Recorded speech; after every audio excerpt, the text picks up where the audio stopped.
Quite a few people have had it happen to them at one time or another in their lives. They made a small change of their plans, and that has led in a very few days to their lives being turned completely upside down. Of course, we don't realize what the consequences are going to be when these kinds of decisions are made. It is only later that we come to understand the significance of our decisions. In my particular case, it was the decision to look up an old school friend. I was about to go on one of my very rare trips up country for my employers to Darlington, of all places. I just happened to mention the fact in the pub one night that I was doomed to spend the following week in the exciting fleshpots of Darlington. Hey, Darlington is probably a really nice town, if you know it. But when you're dropped into these places unexpectedly, it can take a week or so to find out where the decent nightlife is, by which time I'd be long gone. Anyway, Tony, one of my longtime friends from way back when we'd been at school together, told me that another of our old school crowd, George Diamond, was living in Darlington and suggested that I look up him and Rosie, his wife. Now, Rosie, that was one name that brought back some really happy memories for me. Rosie Thompson, as she was back then. I definitely remembered her from school. The girl who was most likely to, or more like the girl who quite definitely would. Christ, I think she took most of the guys' cherries, but unfortunately not mine. I'd been a very early starter in that game. Anyway, I'd had more than a few enjoyable afternoons in Rosie's company when we'd bunked off school together. Poor old George had drawn the short straw on that one, though. He'd put Rosie in the club. Well, let's be honest here. George was the poor bugger who had taken the fall for it anyway. He had finished up doing the manly thing and marrying our Rosie. Yep, that's what men did in those days. You stood by your responsibilities. Still, from what I'd heard, they were very happy together and Rosie's wandering ways were all in the far distant past. Tony, who had apparently kept in touch with George and Rosie, said that they had had at least half a dozen children. Not surprising to me, knowing Rosie's love of procreation like I did.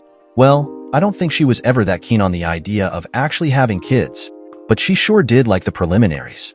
Apparently, they had moved up to Darlington shortly after they got married, when George had been offered a good job up there.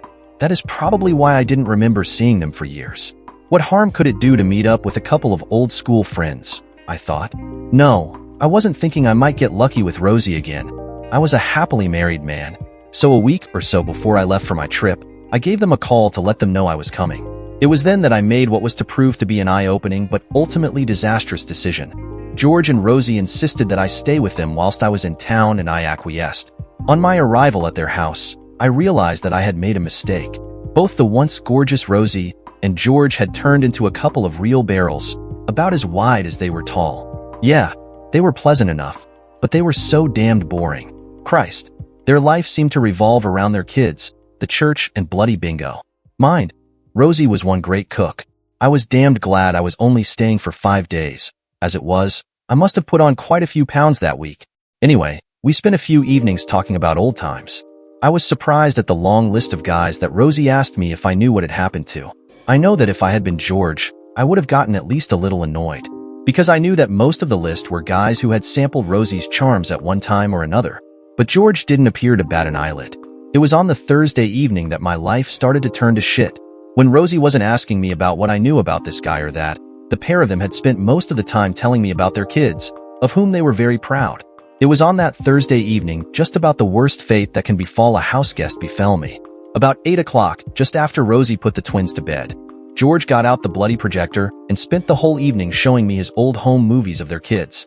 I think I was in that daze we all fall into after watching someone else's home movies for several hours.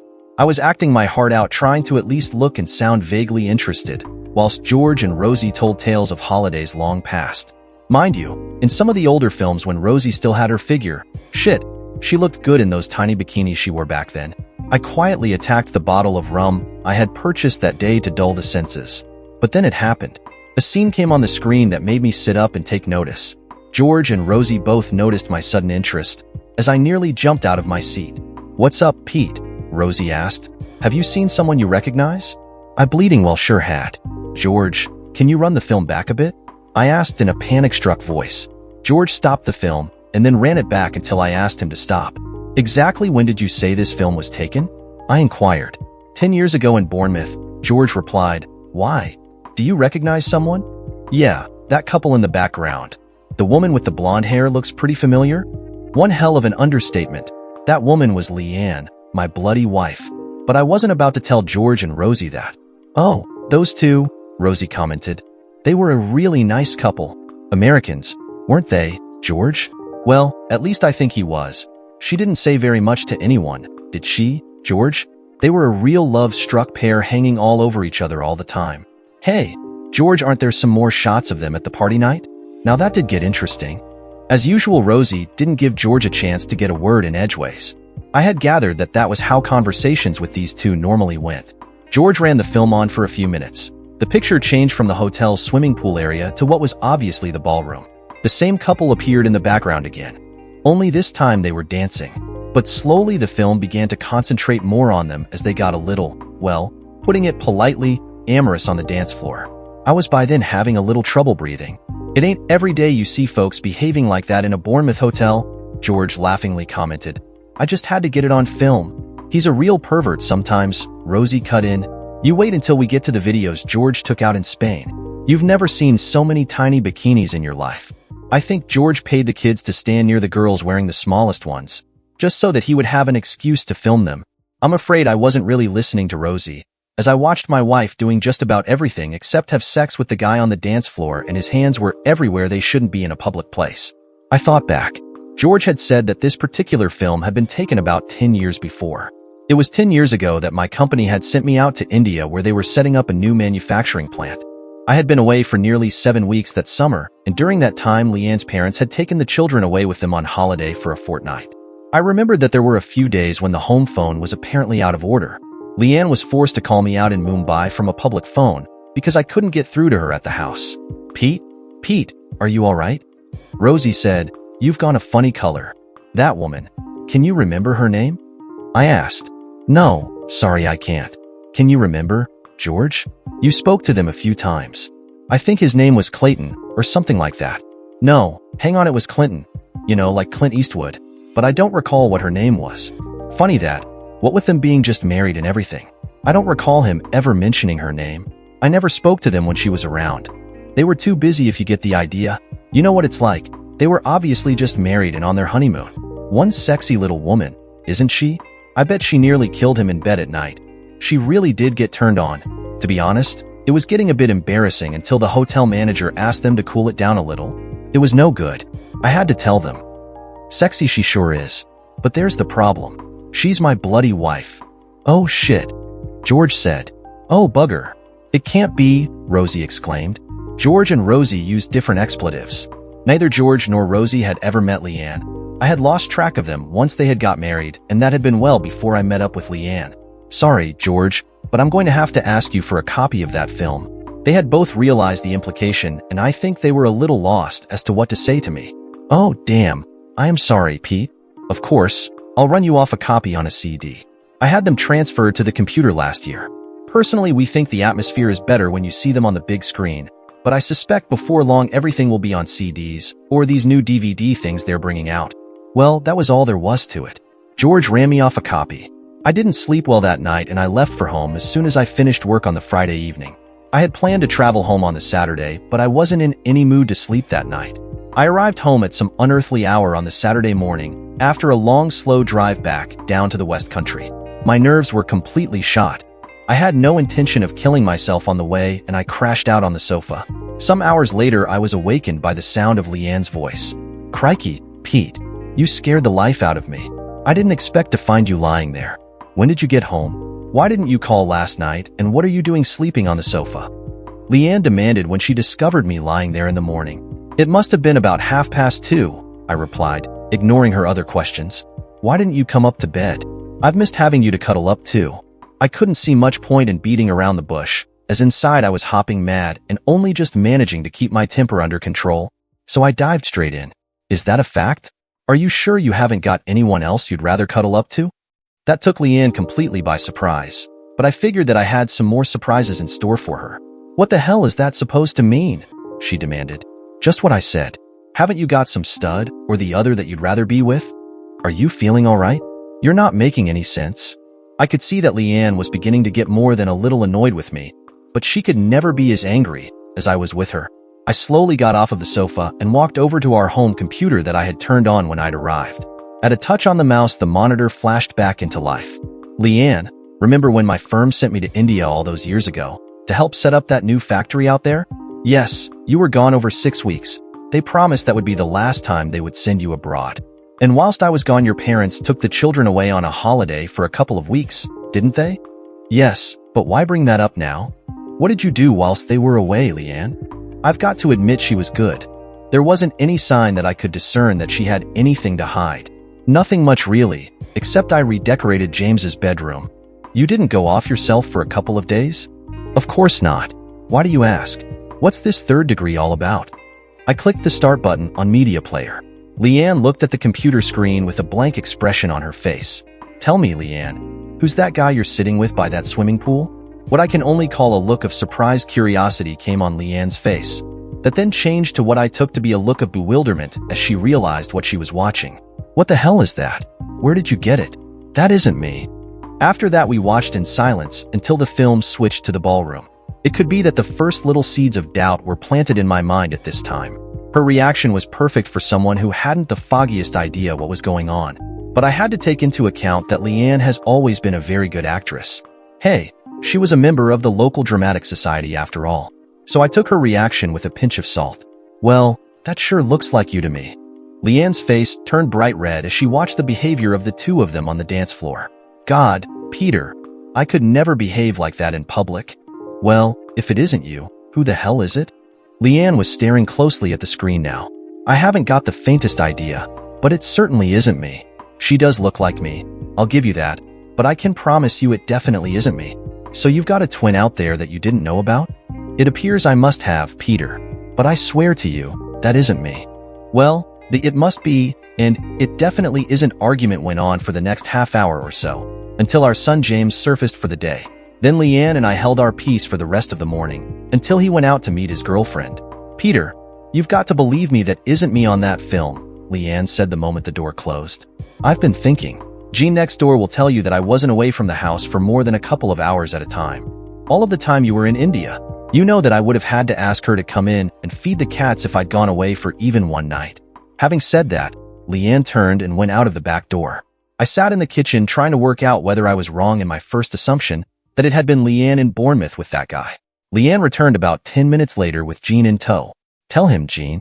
Tell Pete that I was home all the time he was away in India. That's right, Peter. I saw Leanne every day whilst you were out in India. It was a long time ago, but if you remember, Leanne and I used to have coffee together every morning back then. We did every morning until Leanne started back to work again, Jean added.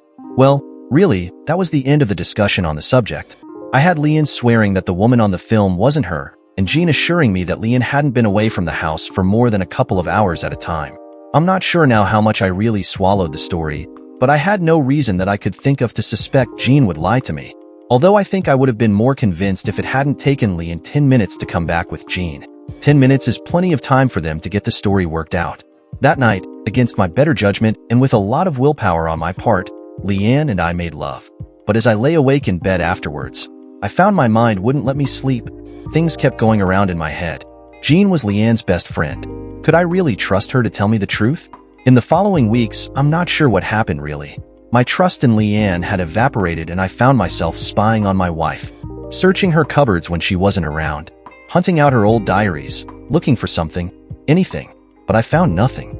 If she was home from work just a little late, I was asking awkward questions. The closeness that I had always felt for her in the past had suddenly gone, just evaporated. I loved her, but in my heart I felt I couldn't trust her. Things came to a head one day when I was going through my computer CDs looking for some old files. I suddenly realized the CD that George had given me wasn't there anymore. Leanne, have you seen that CD that George made for me? The one with the woman I thought was you on it? I put it through the shredder. What the hell made you do that? Because it was disgusting. It upset me having it in the house. Leanne's destroying of that CD got me thinking again. The woman certainly looked like Leanne. But there was a question I hadn't really asked myself. Who was the man? To Leanne's horror, I had shown the video to a couple of our friends, and we'd had a good laugh over it. But they had all noted the remarkable resemblance the woman bore to Leanne. I'm afraid my anger or distrust got the better of me. Why was that, Leanne? I asked. Were you worried that if too many people saw that bit of film, in the end somebody was bound to recognize the guy or have seen him around somewhere local? I don't know why I said that, but it was to turn out to be the question that brought our marriage to an end. Leanne went apeshit at me. The row between us that followed was loud enough for the neighbors to get worried enough to call the police. Later that evening, after the police left, I packed up some of my things and moved out of the house. The following Monday morning found the two of us in our solicitor's office. Leanne apologized for losing her temper and asked me to return home, but I told her I couldn't see any way that we could put things back together. I was convinced that it was her and George's movie. The divorce went off surprisingly amicably, really. I found myself a flat in town and would see James several times most weeks. My daughter, Ashley, was away at nursing college, and the oldest one, Jeanette, was away at university, so it made little difference to them. I went to all James' school events, probably more than I had done before the divorce. To start with, Leanne and I were extremely civil and polite to each other when we met, even if our meetings were a little strained. Leanne kept sending me little notes through James, asking me to reconsider things. Ashley, when she was home, kept telling me that her mother cried a lot. That didn't do much for my well-being, as I was, well, not exactly crying myself to sleep at night, but not far off it. If I'm honest, quite a lot of the time I felt like a real heel. I know I was drinking far too much, and that resulted in my boss having a long, hard talk with me about it. So I was forced to take stock and pull myself together a bit. I thought about taking the pledge. I didn't swear off drink completely, but I cut down a hell of a lot on my consumption. Then one evening when I picked James up from his after-school football practice, he told me that his mother had been out on a date with some guy the night before. The little notes had stopped a few weeks previous, so I figured that Leanne had resorted to trying to make me jealous. Why else would she tell James she was out with another guy? I'm afraid it worked. I did get jealous and that I couldn't stomach. So I think more as a kind of retaliation than anything else, I tried the dating game myself. You know, it was just a reprisal thing. I'll be honest with you. My heart wasn't really in it. I had to persist though, as I wasn't going to let Leanne get one up on me again. As time went on, Leanne and I were getting less tolerant of each other, and that led to all-out guerrilla war breaking out between us. Unfortunately, the kids were playing piggy in the middle in that little game. I was making sure they knew about the girls I was taking out, including quite a few fictitious ones, I'll add, and Leanne made sure they told me about every time she went out with a guy. What was even more frustrating for me was the fact that Leanne was being quite devious about things. Apparently, she never let her men friends come to the house to collect her. I figured that was because James might recognize some of them, if they were any of my friends, which I suspected some of them were. Of course, I asked all the single guys I knew, but they all denied taking Leanne out. Oh, yeah, and I believe them? I'd seen the way they had looked at Leanne over the years. Anyway, in the process, I think I lost quite a few of them as friends. My problem was that I couldn't live with Leanne because I felt I couldn't trust her, but I still loved her, and now found I was having extreme difficulty living without her. It was a year after the divorce, and I was in such a state that I had already been passed over for one promotion at work that should have been mine. In fact, I think I was really on my way out of my job completely. I know that the quality of my work had fallen off a lot. My boss called me into her office one day and asked me if I would do a 6-month stint at our Birmingham office. Apparently, one of the managers up there was going on maternity leave, and they wanted me to run her department while she was away. Now, this wasn't really an offer. It was as near to an order as you can get. It was made clear to me that if I didn't take the placement, I would probably find I was out of a job before too long. If I took the placement, I think my boss thought I would have to either get my act together or get myself fired by the Birmingham office. Whichever happened, it took the problem of me off of her hands. I can't blame her. She had been very tolerant of my shortcomings for some time. The children weren't happy when I told them I would be living away for at least 6 months. Surprisingly, Leanne called me up and asked what was going on. I told her I would be back every couple of weeks to see the children, and she seemed satisfied with that. Birmingham wasn't as bad as I thought it would be. I lived in a nice hotel just a few hundred yards from the office. The staff was good and accepted me as the boss without any problems. I got on very well with a few of them, mainly my number 2, Maddie. Matilda was supposed to be almost at retiring age. To be honest, I suspected she was older than that. A widow, she apparently lived for her work. She was actually the obvious candidate for doing the job I'd been called up there to do. But she told me she had turned it down as she felt she was too old to take on the responsibility. And then there was Maddie's sidekick Ashakaran, or Asha as everyone usually called her. Asha was about my age, maybe 5 or so years younger, and obviously of Eurasian parentage. I found that I enjoyed Asha's company a lot. She was the complete opposite of Leanne in looks. They were of similar build, but whereas Leanne was blonde and very fair-skinned, Asha had black hair and quite a dark complexion. At first, she came over as a very shy person, until she got to know you, that is. Then she appeared extremely forward and was always joking around. Over time, I gathered she had had quite a difficult life, not quite knowing whether she was British or Indian. Apparently, her mother had died when she was quite young, and she had been brought up by her father's sisters who were very Indian in their outlook. Asha had gone to English schools and appeared to have a very British outlook on how a young woman should behave. I was to learn that she had been married a couple of times. Firstly, when she was quite young, only a teenager really, and at her father's insistence. I also gathered it was against her own better judgment. A marriage arranged by her father's family that had turned out to be a complete disaster and ended very quickly when her husband tried, I'll emphasize tried, to beat her for some reason or the other. As I understand it, Asha put him in hospital and promptly divorced him. After her divorce, Asha found herself estranged from her family. Apparently, it wasn't done for her to divorce a man the family had chosen for her. Then she somehow had gotten herself mixed up with some other guy, a complete loser. I have no idea what race the guy was, but apparently he was a very unsuccessful gambler who rapidly turned into an alcoholic, and within 3 years of them getting married, he had very quickly drunk himself to death. This led to Asha, once she had got to know me better, watching my alcohol consumption very carefully and being quite vocal about it on occasions. I told you that she spoke her mind and she was not afraid to tick me off if she thought I was overdoing things. Somewhere along the line after her second husband's death, Asha met up with Maddie's son who'd been in the army at the time. They must have been very into each other, but before they'd got around to tying the knot, he had been killed in Northern Ireland. Neither Maddie nor Asha went into details about his death, but as a result, Asha was apparently living, or rather lodging with Maddie. Not seeing the children as much had the surprising result of me not thinking about Leanne as much either. Not that much of a surprise to me, because when I did see the kids, their mother always seemed to be the main topic of conversation. Apparently, she wasn't dating anymore, or so I was told. Most likely run out of mugs. I thought. I think it was in the 5th month of my deployment in Brum that one morning I was called up to see the big cheese at the office. He informed me that the manager I was standing in for had been in touch and told him that she was not intending to return to work after her child was born. He didn't enlarge on the reasons why. He had other fish to fry. Then he went on to ask me whether I would take the position on permanently. For the time being, at least, was the way he put it. I thought that was an odd way for him to phrase it. I was forced to tell him I was not sure whether I could at that moment, because I still had problems in my private life. The move north had given me a lot of time to think about everything. I was definitely lonely up there, and I was beginning to doubt myself.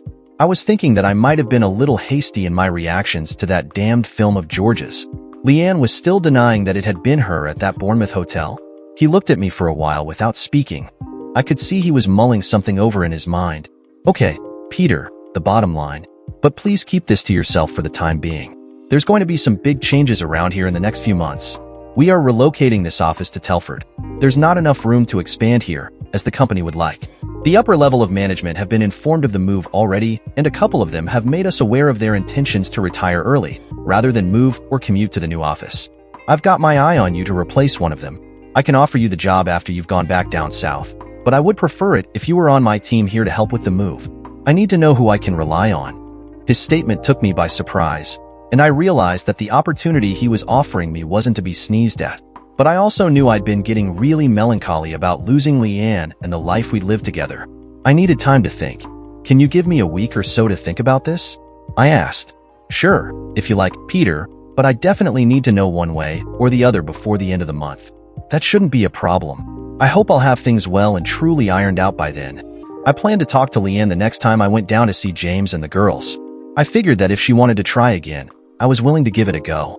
Great, now the next problem, the boss man said, opening a folder on his desk. I know this is going to sound funny, but who in your department do you feel is the best candidate to take over from you? The sooner I decide who's going to run what department after the move, the better. Well, there's only one person really, and that's Asha. Maddie has more experience and is the obvious choice, but you know she's thinking of retirement and doesn't want the responsibility. But I'm sure she'll stay long enough to help Asha out while she settles in if need be. The pair of them are very close. Done. I'll speak to both of them later today. The rest of the week was a very good one for our office, as we closed on a couple of good contracts. Friday evening, Maddie, Asha, and some of the other staff, along with their spouses, joined me for dinner at my hotel. After the meal, we sat in the lounge and had a couple of drinks together. They have a band there on Friday and Saturday evenings, so once the music started playing, some of us started dancing. Asha and I had a couple of dances together. It was around 10, and I was just coming off the dance floor with Maddie when she announced that she was going home. To my utter surprise, Asha told Maddie she would see her later, then grabbed my hand and dragged me back out onto the dance floor. "And just what is this all about, young lady?" I asked. "You always go home with Maddie." "Not tonight, I'm not." I thought, and Maddie agreed with me, that it might be a good idea if you and I spend a little time alone together. You'll notice that all the others have left whilst you were dancing with Maddie. I think. We thought that we should get to know each other a little better if you're going to teach me how to do your job. Don't be silly, girl. You can do my job standing on your head. I know, but there aren't many guys who would recommend me for it. What with me being a woman and all. Now I knew that wasn't exactly what Asha was really alluding to, as the previous incumbent of the position had also been female. We both knew that there still was an undercurrent of racial prejudice around the office, no matter how some folks tried to deny it. And folks of mixed race often have trouble being accepted within any racial group. Nonsense, Asha. You were ideal for that job. Thank you, Peter. Now can we cut to the chase? Let's go to your room. Wow, hang on a minute. I didn't recommend you for that job just so I could get into your knickers. Do I look dumb? If I thought you had any ulterior motives in the first place, I wouldn't let you get within 100 yards of me. Anyway, I'm pretty sure that that kind of guy would have propositioned me well before he recommended me for the job. You do realize there's more than one girl in the office who would have jumped into bed with you for that recommendation, and some of them are married. No, that isn't the reason I'm suggesting we get together. When he told me about the job, the boss said there was a possibility that you might not be sticking around for very much longer. Now I know that you like me and I like you. I've been waiting for you to make a pass at me ever since you came up here. But you haven't, so I thought if I didn't get the ball rolling soon, I'd miss any chance I had. I'm flattered that you think that way, Asha, and I'll admit I find you very attractive. But I've got to tell you, I will most likely be trying for a reconciliation with my ex-wife when I go back down south next time. But I thought you divorced her because she cheated on you. I divorced her because I thought she had cheated on me, Asha. But as time goes on, I'm not so sure now. I only had a film that had been taken years ago showing a woman who looked very much like Leanne dancing with some guy in a hotel. I was damned sure it was Leanne at the time. But without any other evidence, the more that time passes, the more I'm thinking that I was most likely mistaken. She has always denied that it was her. Well, you know what they say, absence makes the heart grow fonder. Asha, I think you are a wonderful person. I really think I could fall in love with you very easily. But at the moment, I'm not really over Leanne. Can I ask, if things don't work out between us, may I give you a call? I'll be waiting. Thanks. Now I think I'd better call you a cab before we get ourselves into something that we could both finish up regretting. You don't have to, you know. Phil, Maddie's son, and I waited, and what happened? Some bloody nutcase with a bomb blew him to smithereens. Can't we just spend one night together? I won't say I'm not sorely tempted, Asha, because I am. But I really don't think that would be fair on you in the circumstances. Now come along. Let's get reception to call you a cab. I escorted Asha to her cab, but before she got in, she threw her arms around my neck and kissed me.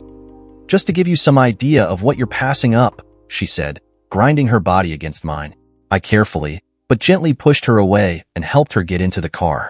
Asha, don't kid yourself. I know exactly what I'm passing up, and I'll probably be kicking myself all night for doing so.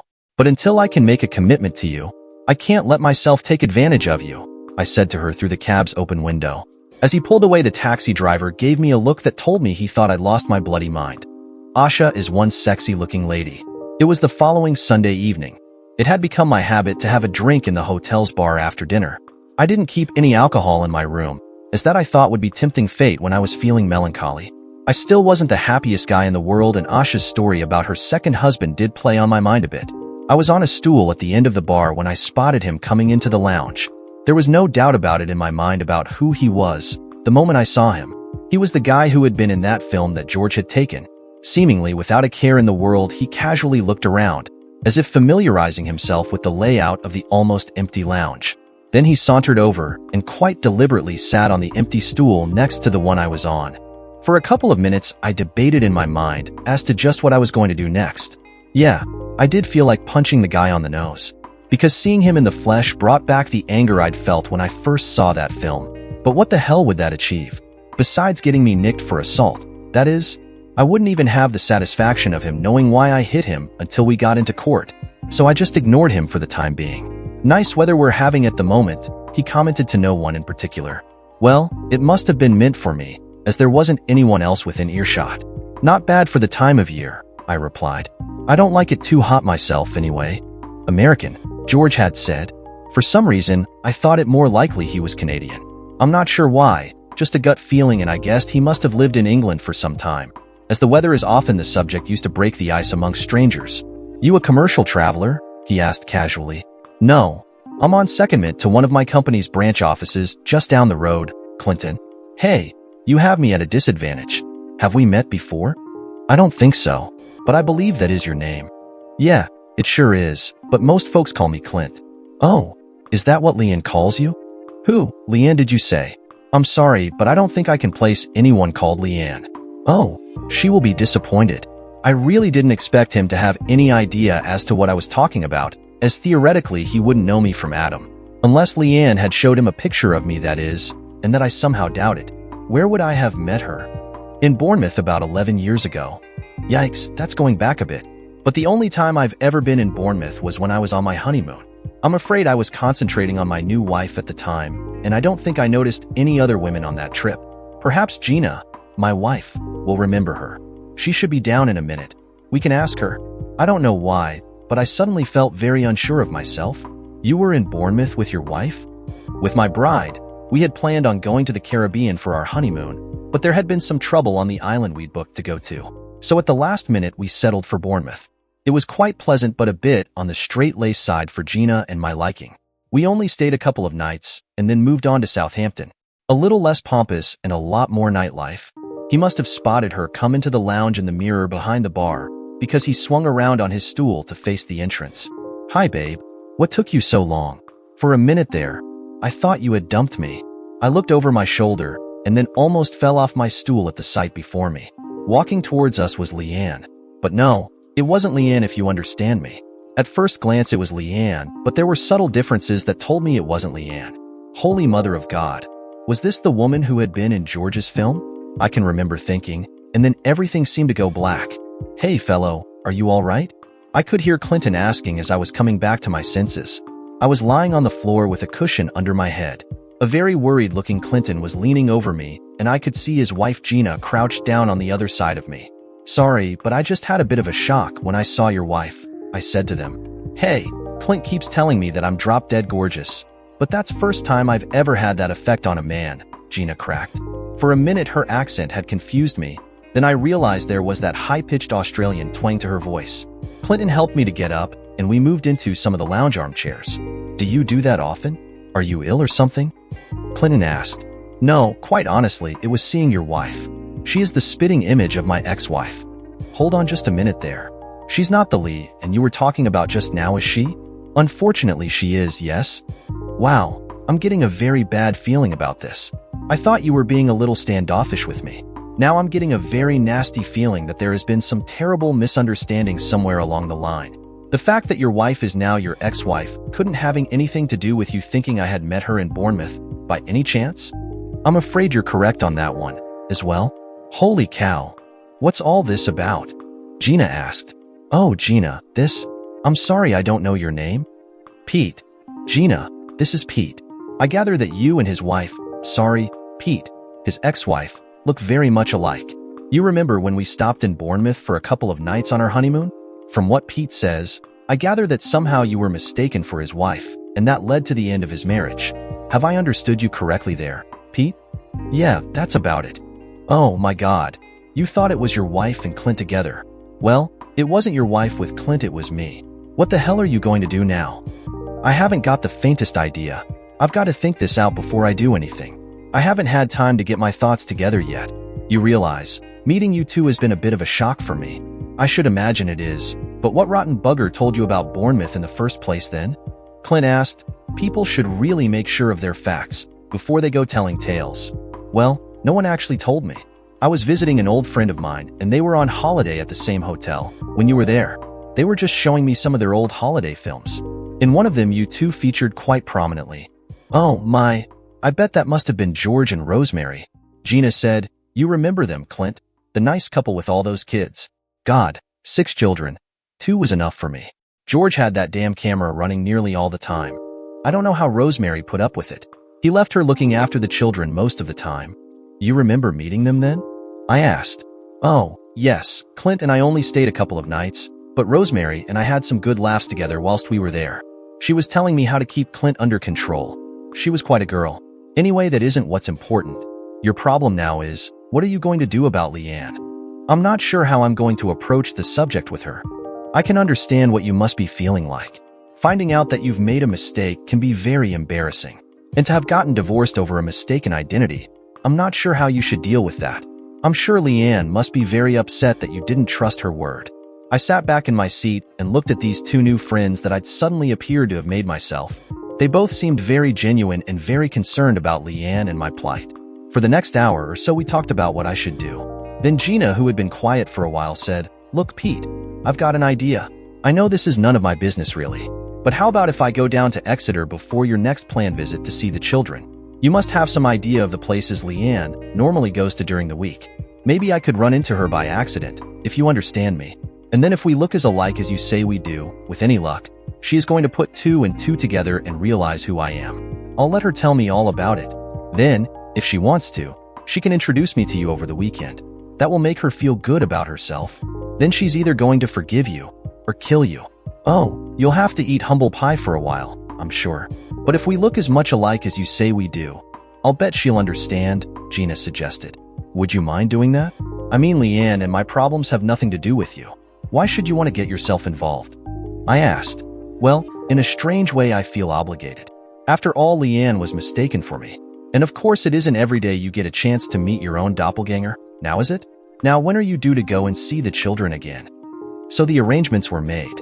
The plan was that the following Wednesday Gina, and I assume Clinton, would go down to Exeter, where Gina would, with any luck, run into Leanne at the local horse riding school. For as long as I could remember, Leanne has helped with the riding for the Disabled Association on Thursday mornings. I could see no reason for her to have stopped doing that. Anyway, if things worked out as Gina planned, she thought it most likely that Leanne would ask me to meet her on the Saturday evening, and where she suggested that we could, with any luck, sort our problems out. Later that night I ran over in my mind the events of that day, and I wondered just what was going to happen the following weekend.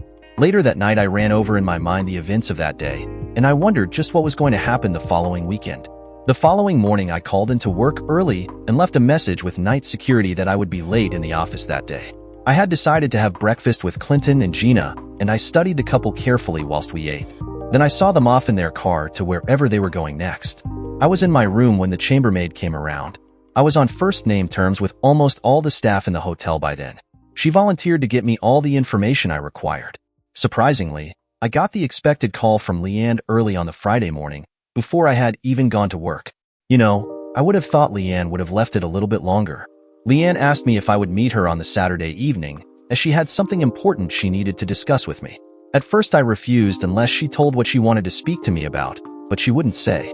After playing silly buggers for a little while, I didn't want her to realize that I knew what was going on. I relented and suggested that we meet in one of the local pubs.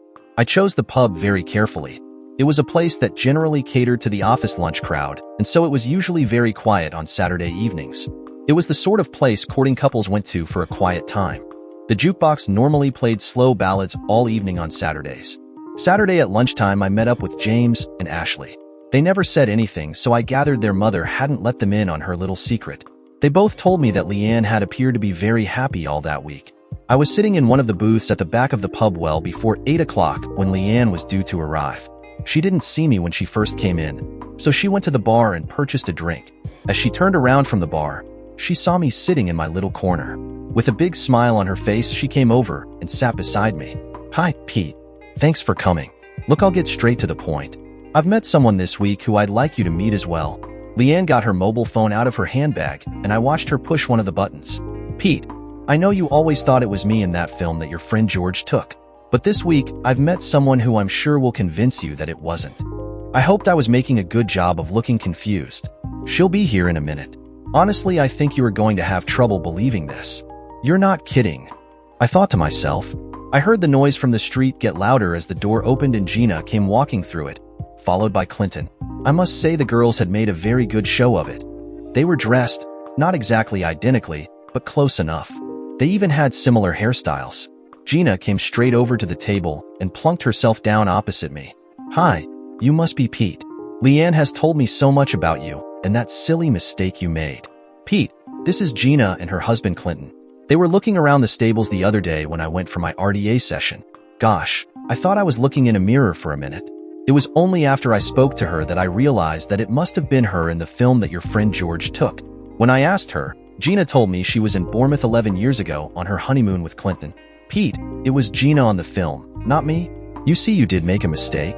I looked at Gina and then at Leanne. Then I turned my attention to Clinton. Tell me, Clint, who's better in bed, Leanne or Gina?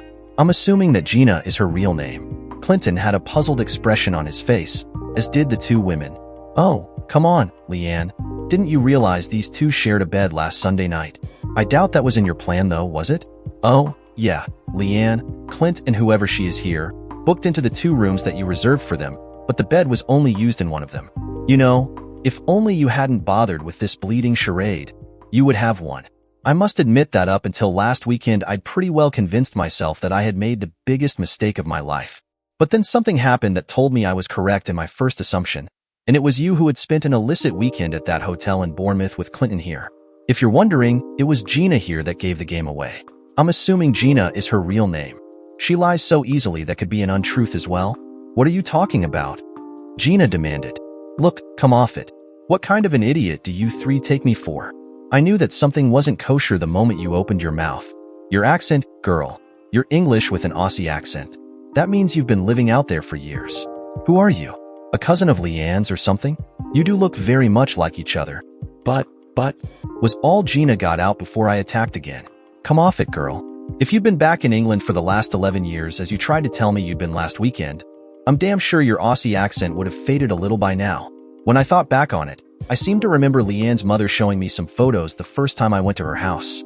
There were some pictures of Leanne when she was very young, with a cousin whose parents immigrated to Australia. The 2 young girls were like twins. I can remember Leanne's mother remarking on the fact. And then there's those bloody hairstyles. Okay, you might have gotten away with the coincidence of you both having the same hairstyle 11 years ago, because that cut was all the fashion then. But, come on, you both just happen to have similar hairstyles now, 11 years later. That's pushing things just a little too far. Oh, I said nothing last week, because I just wanted to see how far you idiots were planning on taking it. But you talk too much, Gina. Rosie, oh, by the way, that's Rosie as in Rose, not Rosie as in Rosemary, as you kept saying last week. When Rosie and George gave me that bit of film, Rosie told me that she had never spoken to the woman Clinton was with at the hotel. I turned to Leanne. You know, you really didn't do a very good job of briefing her, did you, Leanne? I'm afraid your friend here elaborated just a little bit too much. Oh, and one other little thing. Rose and George adopted the twins about 3 years ago. They only had 4 children when they were in Bournemouth, Gina. Unfortunately, one of their daughters takes after her mother and got herself in the family way. But the kids today haven't got the guts to stand by their mistakes like George did. So George and Rose adopted their daughter's twin girls. When you and the a-hole here showed up, Gina, you might have convinced me if you'd kept your bloody mouth shut. But you spilled out all sorts of information that could only have come from Leanne. So after the first shock of seeing you, it didn't take me long to figure it was a setup. I'm really glad you did it though, because I was about to make the second biggest mistake of my life and go for a reconciliation. The second biggest mistake of your life? What was the first? Leanne asked. Marrying a lying, cheating woman like you. Did you really think you could con me with this farce? Leanne looked very sad, but she didn't cry. Looking back now, I think it was a look of resignation on her face. Oh, Clint, me old mate. I really don't think it would be a good idea for you to hang around Exeter very much in the future. See those 2 guys over there? Clinton looked over at the 2 old friends of mine who were staring in our direction with venom in their eyes. Well, they don't like the idea of you banging other people's wives, and I happen to know that they can get a bit physical sometimes. Are you threatening me? He demanded. No, Clint, I wouldn't do something like that. Let's just say, I'm offering a little friendly advice. Right, I think this little meeting is just about over. So I'll be leaving, but before I go I have to thank the pair of you, I said, looking at Gina and Clinton. You know, last week a very nice lady invited me to take her to bed. I turned her down because I was planning on trying to reconcile with Leanne here. But now I've been thinking that's one mistake I'm going to correct in the very near future. Now please let me out of this seat, Leanne, before I really begin to lose my temper and turn violent. Leanne stood up in some kind of a daze. Once I'd extracted myself, Leanne collapsed back into her seat and I turned back to look at her. Goodbye, Leanne. I hope our paths don't cross too often in the future, I said, and then made my way towards the exit. As I did so, one of the 2 guys the other side of the bar also stood so that the striking-looking woman who'd been sitting hidden in the back of their booth, could get out and join me. She took hold of my arm and then kissed me on the lips. We both took a last look back at Leanne and her friends and then left the bar. It was 5 years later, at my eldest daughter, Jeanette's, wedding before I spoke to Leanne again. I'd only seen her a few of times during those intervening years, at the children's graduation ceremonies and the like. I'd ignored her, and we hadn't spoken. But at Jeanette's wedding, I doubted that I would get away with doing that again without a confrontation of some kind, especially with the reception afterward. Yeah, I'd had a few words with both Jeanette and Asha during the planning stage of things. Even James and Ashley had put their oars in during the discussions. Jeanette wanted both her mother and me to be at the wedding. At first I'd said that I would happily pay for the wedding, but that I wouldn't attend if Leanne were going to be there. I said that I wouldn't stay in the same room as Leanne, and definitely wouldn't sit at the same table. As you might expect, Jeanette started getting upset when I told her that, but then Asha stepped in and read the riot act to me. "Peter, please, don't be so bloody silly. Now calm down and listen to what Jeanette has to say." Asha lectured me. "You've been divorced from Leanne for nearly 6 years now, and it's about time that you got over what happened. Really, what is your problem with Leanne being there?" "Embarrassment, Asha. That woman played me for a bloody fool for God knows how many years. Probably from the day we got married." "No, Dad, it wasn't like that." "Mother," Jeanette started to say, but then stopped herself and appeared to think for a couple of seconds before she started speaking again. "Think about it, Dad. Who's going to be more embarrassed? Mother sitting there on her own, knowing that she drove you away?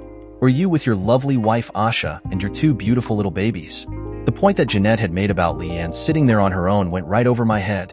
"Dad, whatever Mother did," Jeanette went on, "I can assure you that whilst you're happy with your lot now, she definitely isn't happy with hers." "You're kidding me. She can get together with the wanker whenever she likes now. She hasn't got to worry whether I'm around to catch her." "No, Dad, she hasn't." Jeanette started angrily, but she suddenly stopped speaking again. "No, Dad, this isn't right. We all made a pact when you married Asha that we would never discuss Mother or what happened between the 2 of you. It was your idea, remember?" "Yes, I'm sorry, Jeanette," I replied, "but I still feel very angry about what she did to me, to us all really. Although I must admit that I wouldn't have met Asha here, but for your mother's lying, cheating ways. I'm sorry. I guess it is your wedding, Jeanette. If you want your mother there, I won't object again.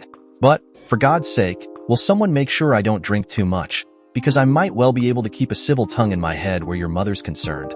But I'm not sure I could keep my anger under control around that damned a-hole boyfriend of hers." Jeanette made as if to say something else, but apparently changed her mind.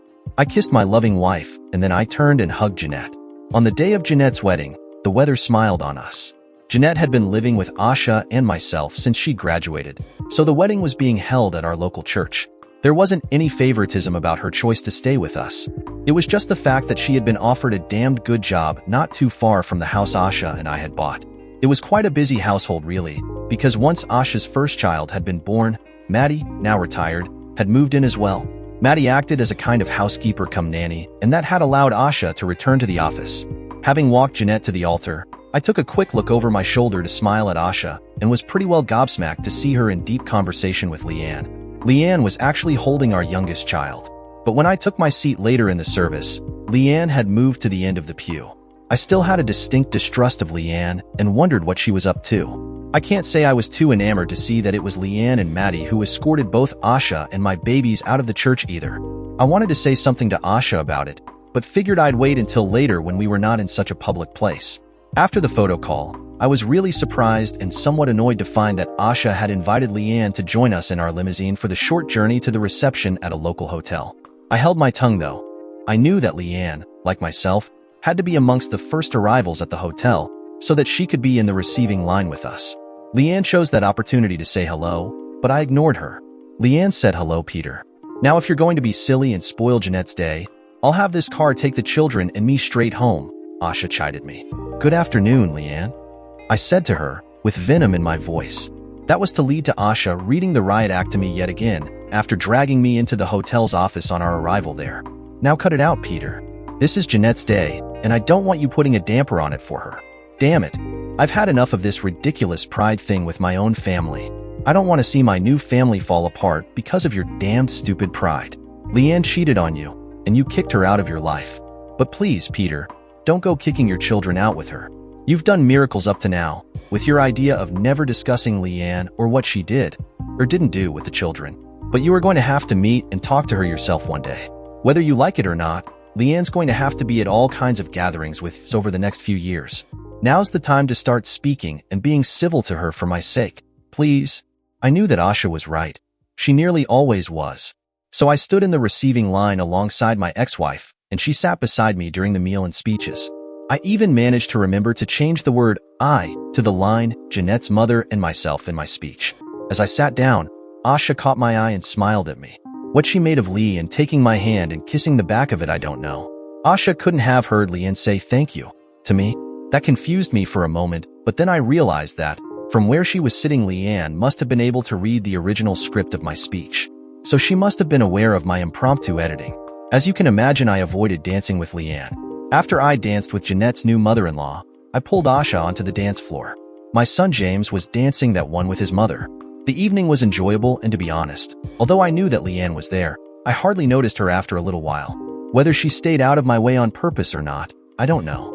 Asha and Maddie took the two little ones home early, but Asha insisted that I stay until the end, or at least until Jeanette and her new husband left, or went to bed. That I feared would be pretty late because they were spending their first married night in the hotel's honeymoon suite. I had slipped outside to smoke a cigar. The youngsters were still living it up on the dance floor, and to be honest, the noise of their modern music was getting at me a bit. They are two beautiful babies. A familiar voice said from behind me. I didn't look in her direction. I knew damned well who it was. They are, just like their mother, I replied. Take that one woman. I thought to myself, look, I might have been trying to be civil, but that didn't mean I still wasn't angry with Leanne. Asha is very beautiful. You made a good choice there, Leanne agreed with me. What do you want, Leanne? Why have you followed me out here? I asked, trying to sound as cold as my heart felt towards her. To apologize to you, Peter. I looked in her direction then, hoping she'd see the hate on my face. But I think it was too dark. I couldn't make out her features. Bit late, don't you think? I suggested. You're not kidding. I only wish it had never happened in the first place. Or that I'd had the guts to own up and beg for your forgiveness when you brought that damn CD back from Doncaster. God, I was stupid and I'm so sorry. I thought that I could detect that Leanne was crying, although I couldn't see in the darkness. How long did it go on for, Leanne?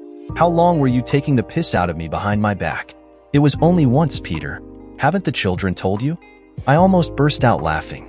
I know that Leanne heard me kind of grunt when I barely managed to strangle my laughter. It's the truth, Peter. I know that you won't believe me, but I never went near any drugs or anything after that weekend. I promise you. Now Leanne had completely lost me. I had no idea what she was talking about. What did drugs have to do with anything? My mind was asking me. What the hell are you talking about, Leanne? Pete, can we go somewhere private and talk for a little while? I'd like to explain everything to you. I know it'll never make any difference to us now. It's much too late for that. I must have been mad not to have come clean with you in the first place. But I just didn't know what to do. All I could think of was to try to lie my way out of it like I did, when I should have been telling you what actually happened. It was just that so many years had passed, and I'd been lulled into a false sense of security that you'd never find out, and then when I saw the video, I panicked. All I could think to do was lie and keep on lying. Both you and I have been drinking, Leanne. I really don't think it would be a good idea for you to tell me anything tonight. I'm not sure that I could control my emotions, I said to her. Even in the dark, I could see the expression on Leanne's face change. Don't get me wrong, Leanne. I feel nothing but anger towards you and what you did to me. If and when I learn the full facts, I'd like to be in full control of my faculties. I've only ever come near striking 2 women in my life, and you are one of them. Leanne took a step back. I think I can understand that. But who was the other? She asked. Your friend, Gina, or whatever her name is. Look, Leanne, if you want to allay your conscience, you've got a room booked here tonight. Haven't you? Leanne nodded. Right then, I'll meet you in the lounge at 10 tomorrow morning, and I'll give you an hour, or as long as I can control my anger. Thank you, Peter. Oh, and I will have Asha with me, by the way. I don't go meeting wanton women without bringing my wife along. Touché, Leanne replied. I deserve that, Peter. In the lounge tomorrow morning at 10. I'll be there. Then Leanne turned and started to walk back inside the ballroom. Just before she went through the door, she stopped and turned to look back at me. Thank you, Peter. Good night, she said. I didn't reply. When I'd finished my cigar and went back inside, there was no sign of Leanne anywhere. Good. It's about time you cleared the air with Leanne over all this. You really do need to know what it was all about, Asha said when I told her I was meeting Leanne on the Sunday morning. You sound like you know what Leanne's going to say, I replied. I do. The children told me years ago. Huh? Why did they do that? Because they wanted me to tell you about what happened. They hoped that you might not hate her so much. But I told them that it was between you and Leanne, and I wasn't going to get involved. Especially with the way you went off at anyone who mentioned her name. Yeah, I've been a bit paranoid over it, haven't I? No, I don't really think so, Peter. You love Leanne. I know you did, and most probably you still do. That's the only worry I've got about you talking to her. I took Asha into my arms and kissed her. My love, how come you know me so well? And you're right on both counts. I think in my heart I do still hold some love for Leanne, but I also hate her for what she did and all of the lies she's told. Don't worry, love. There's no way that she could ever come between us. I only agreed to see her again this morning because I have a burning desire to know what I did wrong. Asha pushed me away so that she could look into my eyes. What you did wrong? She asked with a quizzical look on her face. Peter, you did nothing wrong. It was Leanne who did something remarkably stupid and cruel. But there must have been something that I did or said to make her look elsewhere. No, Peter, believe me. From what the children have told me, it was nothing that you did. It was all down to Leanne letting her friends talk her into doing something incredibly stupid. Then Leanne found that things had gotten completely out of her control. I think it best that I don't say anymore. You just go and hear what she has to say to you. I'm not going. Asha, we are going. I have no intention of meeting Leanne alone. A smile came on Asha's face, and she stretched up and kissed me. As I hoped, the hotel lounge was almost empty. There were only 2 other people in there besides Leanne, James, and Ashley. As Asha and I walked in, James hugged his mother, then walked over and hugged Asha, then rather formally shook my hand. I noted that Ashley did not show any open form of affection towards her mother. I'd gathered through the grapevine that it had taken a long time for Ashley to forgive Leanne, if she really had, and although she did talk to her, she rarely visited. Ashley, after waiting her turn, kissed me on the cheek, and then did the same to Asha. I noted a look of sadness come into Leanne's eyes, most likely caused by Ashley's display of affection towards Asha. I suddenly realized that James was speaking to me. The bar, the manager said you can have some privacy in there, but we will be able to see you from the foyer. Leanne had stood up whilst James was talking. She led the way into the bar that had one of those silk ropes across the entrance. An easel stood in front of the rope that bore the sign, Private Conference. I followed Leanne to a table that was already adorned with a coffee tray on it. She sat down and began pouring us both coffees without asking me whether I actually wanted one. I sat opposite her without making comment. Thanks for coming, Peter, she said as she passed the coffee to me. I still didn't speak. This was her show. There were all kinds of questions that I wanted answered, but I had convinced myself not to ask them. I was intending to let her hang herself. First, I'm going to repeat that I'm really sorry for all the lies I told you. I'm not sure if I'm more annoyed with myself about those lies than I am about what I did with Clinton. I didn't realize what I was doing with Clinton until it was too late, but I told all of those lies to you in cold blood. And then I kept on lying to you, trying to convince you that nothing had ever happened. Leanne was waffling. I almost broke my silence and said, "Get on with it, woman," but managed to hold my tongue. But you don't want to know how sorry I am, do you, Pete? You want to know what happened and why? I still refused to speak. Leanne looked down at her hands in her lap, somewhere out of my sight. I figured that she was wringing them together. I'd seen her do that in the pub that day when Clinton and Gina were there. Pete, when you went out to Bombay for all that time, I got lonely. Leanne suddenly raised her eyes to look into mine. No, not for mail company or anything like that. I was just missing you. Well, you know that Jean and I used to have coffee every morning together. Well, it was in the second week that you were away, I think, that Jean's friend Madeline started joining us sometimes. I think that I took in a deep breath at the sound of Madeline's name. We'd been at a party at Jean and Sam Clement's place one night, when Sam had thrown Madeline and the guy she'd been with out of the house. Sam had caught them smoking weed in the back garden. As far as I knew, Sam had forbidden his wife to have any contact with the woman afterwards. I know it was a bloody stupid thing to do, but one day the 3 of us went shopping together. On the way back, we stopped over at Madeline's house for some reason. Madeline lit up one of her funny cigarettes and, well, I'm not sure what happened after that. Look, Pete, I can only think that I must have been affected by the fumes coming off that damned thing. Leanne looked down again and stopped speaking. I dreaded what she was going to say next. I was feeling very down and Madeline suggested I take a drag of her reefer thing. God, I don't know why I did, but I did. although I choked a bit. I hadn't smoked cigarettes since I first got pregnant with Jeanette. I don't know. Somehow it did make me feel a little better, and well, Peter, the three of us smoked another one before I picked the children up that day. I'm sorry, Pete, but over the following couple of weeks, Jean and I went around to Madeline's house quite a few times and smoked pot. I really couldn't see that it was doing any harm. I just thought it was making me feel better and miss you a little less. I was having some wonderful dreams about you at night. I can remember that. But then my folks came down and took the children away on the trip with them, so I had no reason to rush home to the house until it was time for you to call. So I'd stay at Madeline's after Jean left. That's when it all got out of hand. Leanne was not looking at me anymore. She was staring into space. Clinton turned up at Madeline's house one afternoon. He's a distant cousin of hers or something.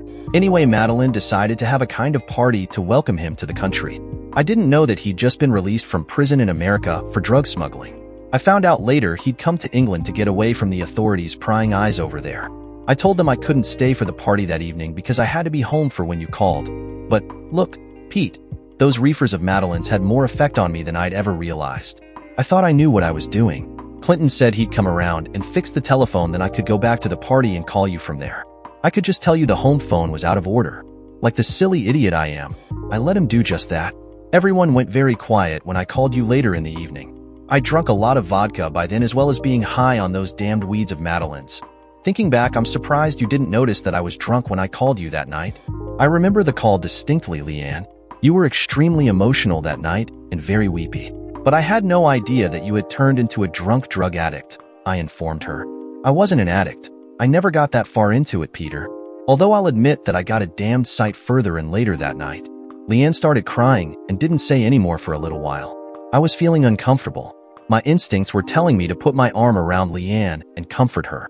You know, if it had been any other woman in the world, I probably would have done just that. But as it was Leanne, I tried to ignore her and looked around the room. It was later that night that it all turned to hell. There were only about 5 or 6 people left when I noticed Clinton and Madeline doing something with a mirror. Then I saw Clinton take a straw and sniff something up his nose. Then Madeline did the same thing. Well, nearly everyone did. They invited me and this other girl to try some. I wasn't daft. I knew it was coke, so I refused. But then some other guy said something like, "Try this. It's out of this world," and gave me and the other girl a cube of sugar each. The guy was off his head and kept on at me to eat that damned sugar cube. I thought he was nuts, and I think I only ate the thing to shut him up. Then I really don't know what the hell happened. All I can remember is being in some kind of cloud cuckoo land, where nothing made any sense. One minute I thought I was in bed with you. The next I was dancing with Clinton on someone. I really lost control of my mind, Peter, honestly. It was me at that hotel in Bournemouth, but most of the time I was there is like a weird dream that I couldn't really remember at the time. I've had all kinds of flashbacks about what went on that weekend, ever since. Everything is mixed up. Until I woke up on the Monday morning and found Clinton. Well, you can guess what he was doing. I pushed him off of me and demanded that he took me home. I really had no idea that I was in Bournemouth or how I got there. Although since, I've had flashes of memory about the car journey down there and exactly what had happened. It won't wash, Leanne, I finally said. Sugar cubes brings acid to mind. And from my memory of the stuff, the effect you claim to have suffered doesn't appear to match. From my limited knowledge of LSD trips, you're out of it for a few hours and then have one bloody great downer. Leanne, you called me in Mumbai several times over that weekend. I didn't call you at all.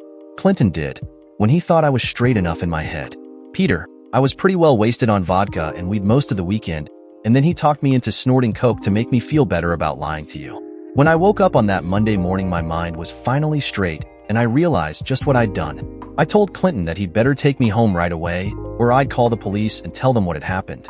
I could see the tears streaming down Leanne's face, but I still couldn't bring myself even to offer her a handkerchief.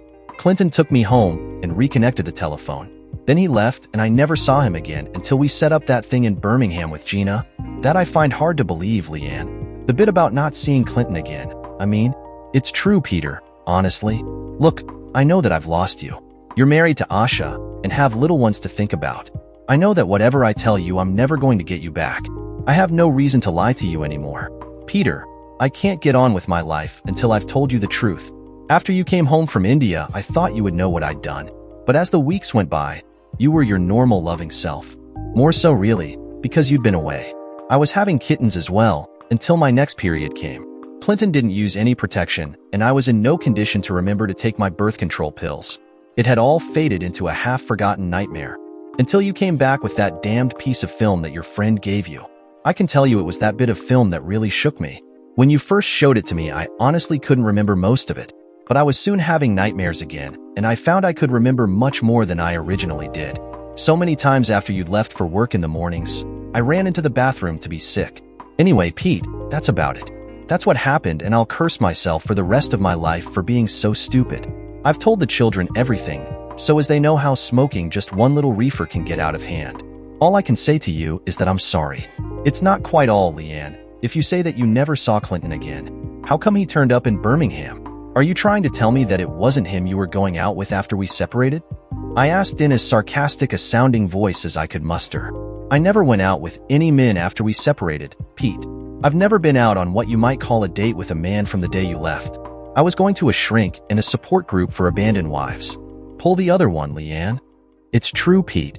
I have nothing to gain by lying to you now, she said in a pleading tone of voice. From the look in Leanne's eyes, I do believe she was telling the truth. I'll admit I was trying to make you jealous. I did myself up as much as I could and led young James on to believe that I was going out with a man. He told me that you were dating and, oh, damn it. I thought you'd get jealous and come running home, but you didn't. Then you took that job up here and, well, it all fell apart, didn't it? No, Leanne. If you ask me, it all fell apart the day you smoked that first reefer. You're so right, Pete. I was a bloody fool and don't I know it now. Anyway, then Teresa came over from Australia to visit the family. And I got that stupid idea about conning you yet again. Madeline wasn't hard to find, and she soon led me to Clinton. He didn't want to play at first, but Madeline told me that he was wanted in the States under his real name. So I put some pressure on him that way. Teresa thought the whole thing was a hoot. How did you know that Gina wasn't her real name, by the way? The shipping label on her case said Teresa Noble, Sydney, Australia.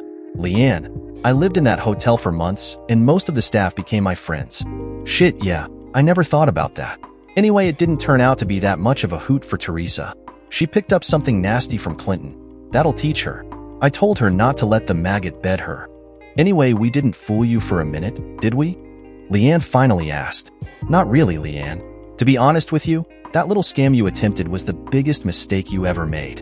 And boy, am I glad that you made it. Goodbye, Leanne, and good luck. In the future, I'll treat you as someone that I used to know. All right? Do you accept my apology, Peter? Do you mean do I forgive you? No, I don't. I don't think I ever will. I got up and walked out of the bar. Asha came over and put her arms around me. Don't ask, I said to her. Then after saying our goodbyes to James and Ashley, we left. Leanne got married again about 3 years later. It only lasted a couple of years and wasn't too good a marriage as far as I understand. James went down there and physically threw the guy out in the end. When he found out the guy knocked Leanne about for some reason. 5 years after that, Leanne was run down by a bus in the high street. Apparently, she stepped off the curb right in front of the thing. Her blood alcohol level was over the limit to drive a car. But the accident was put down to misadventure. Maddie had a stroke a while back, but she still lives with Asha and me. Asha stopped work to look after her and the children. We don't need her money anyway, now that I'm the manager at the Telford office. Life goes on. Dear listeners, please share your thoughts in the comments section below and don't forget to like, share, and subscribe.